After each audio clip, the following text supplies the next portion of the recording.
জীবনে সবাই মহান হতে চায়, সবাই বড় হতে চায়, কিন্তু বড় হয় কিভাবে?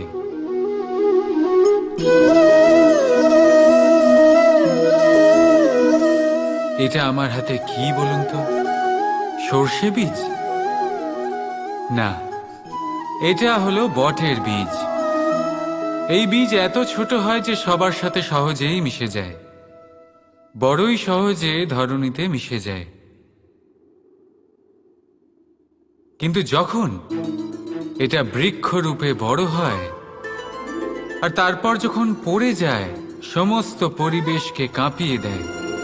ঠিক এইভাবেই বড় হতে থাকুন, বটের বীজ আর বটের বৃক্ষ। আর যদি জীবনে আপনি সত্যি বড় হতে চান, তবে সর্বপ্রথম নিজের অহংকারকে, নিজের অভিমানকে ছোট করে নিন।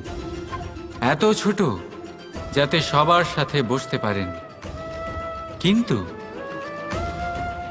অন্তর থেকে এত বড় হয়ে যান যাতে যখন আপনি উঠবেন তখন কেউ যাতে আর বসে না থাকতে পারে। রাধা রাধা।